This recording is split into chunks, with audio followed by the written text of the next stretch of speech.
Everyone watching Game 4 saw the same thing. Nikola Jokic, 3-time MVP, one of the most composed players in NBA history, sprinting full speed from half court to confront a guy who just scored a meaningless layup. And the whole world called it a meltdown. They were wrong. What actually happened in those final 1.3 seconds has almost nothing to do with basketball. Not really. And by the end of this video, you're not going to see that moment the same way again. Here's what the cameras caught. Timberwolves up 14, game over. Mike Conley grabs a rebound, kicks it to Jaden McDaniels. The shot clock is irrelevant. The outcome is decided. Every player on that court knows it. And McDaniels takes the ball and scores anyway. Open layup, no hesitation, no second thought. Jokic watches it happen from half court. Then he runs. Not a jog, not a frustrated walk. He runs at full speed across the court straight at McDaniels. Gets in his face and the whole bench erupts. He gets ejected with 1.3 seconds left in a game that was already over. Fined $50,000 the next morning. And every analyst, every talking head, every comment section called it the same thing. He lost it. The pressure got to him. The Joker finally cracked. Here's what none of them told you. Jokic said after the game that he didn't regret it. Not because he was doubling down out of stubbornness. Because from where he was standing, from everything he was raised to believe about competition and respect and what it means to be a teammate, he had no choice. Not reacting would have been the wrong thing to do. To understand that, you can't start with the NBA. You have to start somewhere else entirely. Sombor, Serbia, a small, quiet city in the north of the country. Not a place that produces NBA stars. Not a place with training facilities or recruitment pipelines or YouTube highlight reels. Just a city where people live normal lives, where Nikola Jokic grew up in a 2-bedroom apartment with his parents, his grandmother and his 2 older brothers. No backyard court. No AAU circuit. Nobody scouting him at age 12. Just a kid who was too slow, too heavy, and somehow became the most complete basketball player the sport has ever produced. 3 MVP awards, a championship, averages this season that no center in the history of the game has come close to touching.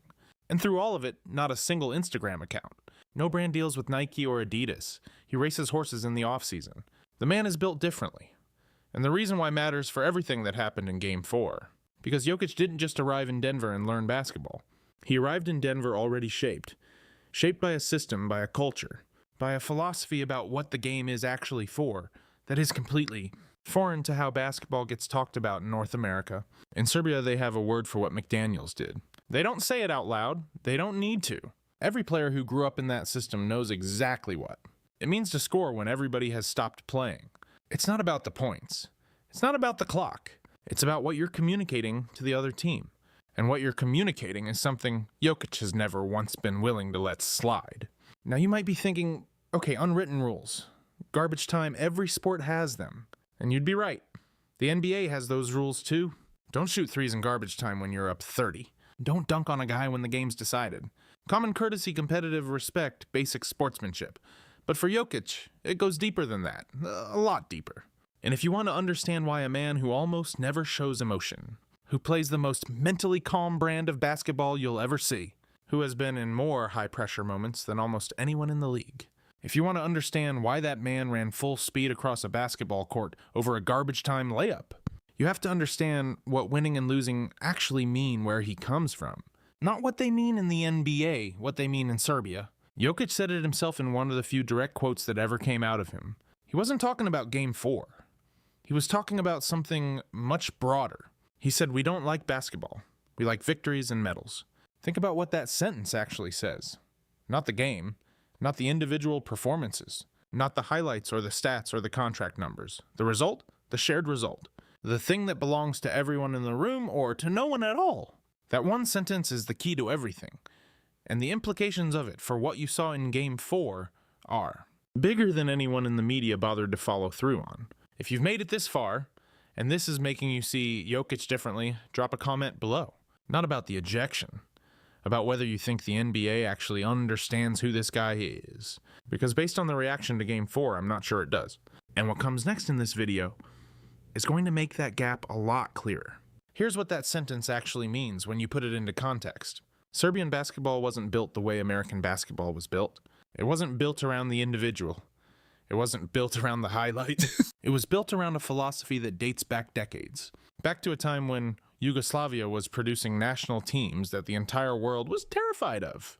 Teams that won with players who were supposed to be outmatched, out-athletic, out-everythinged.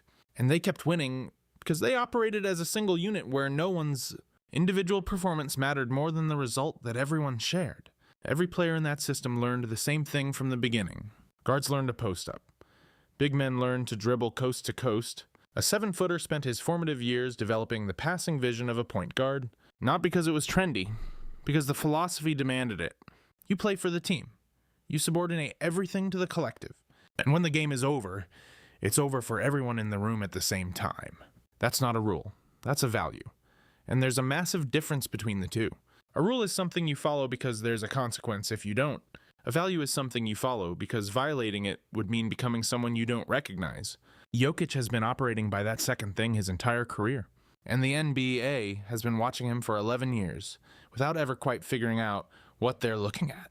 Think about the moments that have defined him off the court. He doesn't have social media, not a PR strategy, not an image consultant's recommendation. He just doesn't have it. He races horses in Sombor in the off-season and talks about sitting at a table with friends, like it's the highest possible form of living. His brothers travel with him. He's been spotted at the grocery store by Serbian fans in Denver, and stopped to take photos without a single person around him. No security, no entourage, nothing. He is 11 years into the most demanding professional sports league on the planet, and he has not changed who he is by a single degree. And here's where it connects to Game 4, because this is the part that nobody tracked all the way to the end. When McDaniels scored that layup, Jokic wasn't reacting to McDaniels personally. He barely knows McDaniels. He was reacting to what the act represented. You are scoring on my team after the game is finished. You are using our defeat as an opportunity for yourself. You are treating our loss as your platform. In the value system, Jokic was raised in that is not a small thing. That is a direct violation of the most fundamental agreement competitors make with each other. We fight while the game is alive, and when it ends, we end together. What McDaniels did broke that agreement. And Jokic, who has sat quietly through thousands of perceived slights over his career without saying a word, decided this one required a response. Not an emotional response, a principled one. Gobert said after the game that it was nothing to be mad about. The clock was still running. The game was still going. McDaniels had the ball and made a play. And from a purely technical NBA standpoint, Gobert is completely right. McDaniels broke 0 official rules. Not one. But Jokic wasn't playing by official rules in that moment. He was playing by the only rules he has ever genuinely cared about. And that distinction is the whole story. Now, if this still sounds like a generous interpretation of a guy who snapped under pressure, consider the pattern. Because Game 4 against the Timberwolves is not the first time Jokic has responded this way to something the rest of the NBA categorized as not a big deal. Go back to the 2021 playoffs against the Suns.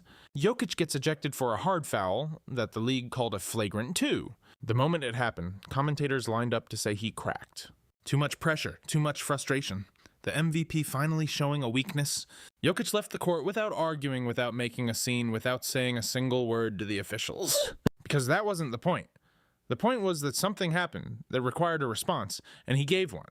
Then look at the end of Game 5 this year, right after the ejection controversy from Game 4. Nuggets win by 12, final seconds. Jokic appears to offer the ball to a Timberwolves player.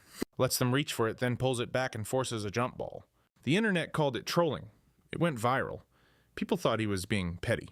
He was communicating in the exact same language he always uses. You did something to us, we will not pretend it didn't happen. And when it's our turn to hold the moment, we will hold it. After the Nuggets were eliminated in Game 6, Jokic sat in front of the cameras and said something that barely registered in the media cycle, because everyone was focused on trade rumors and roster moves. He said if we were in Serbia, we would all be fired. Everyone heard that as frustration, as a player venting after a loss. But listen to it again, with everything you now know about where he comes from. That statement is not emotional. That's accountability framed through a collective lens. Not I failed. Not they failed. We failed. And in the system he grew up in, that failure has consequences for everyone equally. No one gets to pad their numbers on the way down. No one gets to score a layup while the team is losing. Not McDaniels. Not anybody.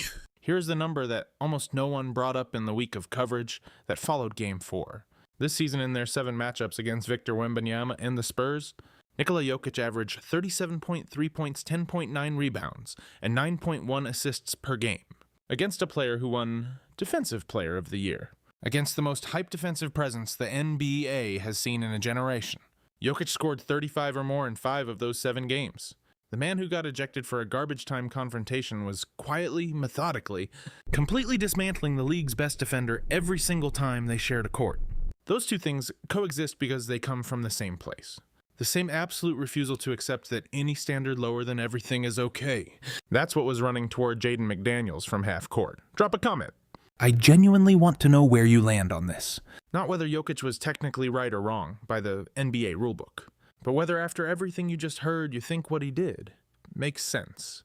Because the comment section on this one is going to be divided, and the line it's divided on is going to tell you something real about how differently people understand this game. Here's the answer to the question this video started with. Nikola Jokic did not snap. He responded. And the difference between those two words is the entire point. Snapping is losing control of yourself. Responding is acting in accordance with who you are. Jokic has never once in his career lost control of himself. What he has done repeatedly and consistently is refuse to pretend that things are okay when they aren't. And in a league that has spent 11 years trying to categorize him, that refusal keeps getting misread as volatility, when it's actually the opposite. It's the most stable thing about him. Think about the full arc of what you've seen in this video. A kid from Sombor who grew up in a system that taught him winning belongs to everyone and so does losing, who arrived in the NBA and became the best player in the world without changing a single value he walked in with. Who has spent over a decade in the most individualistic sports culture on the planet and has not once, not even slightly drifted toward it. 3 MVPs, a championship, a season this year where he led the league in rebounds and assists simultaneously, while putting up 27 points a night on historically efficient shooting, numbers that no center has ever produced. And through all of it, the same guy. Same apartment building and Sombor values. Same brothers in the stands, same horses waiting for him in the off-season. When Jokic said after the season that he still wants to be a Nugget forever, the media treated it as a feel-good quote, a loyalty soundbite. But it's not that. It's completely consistent with everything else. A man who was raised to believe the result belongs to everyone doesn't leave when the result gets hard. He stays, and he demands that everyone around him meets the standard. If we were in Serbia, we would all be fired. That's not bitterness. That's the same value system applied to a different situation. We win together and we are accountable together, and nobody gets to opt out of either one. The $278 million extension coming this summer isn't a business transaction for Jokic. It probably never crossed his mind as one. It's a continuation of the only agreement he's ever understood. You stay, you compete. You hold everyone to the standard. You don't score garbage time layups on a team that's already beaten. And that's the real reason he ran across that court in Game 4.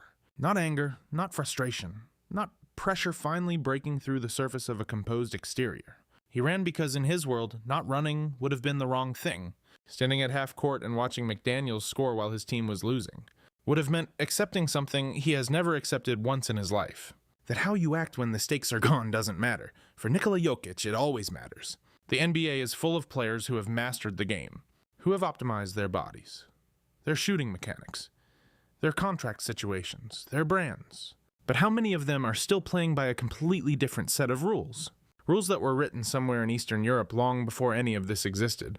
Rules about what you owe the people you compete with and what you owe the people you compete against and what it means to share a result with.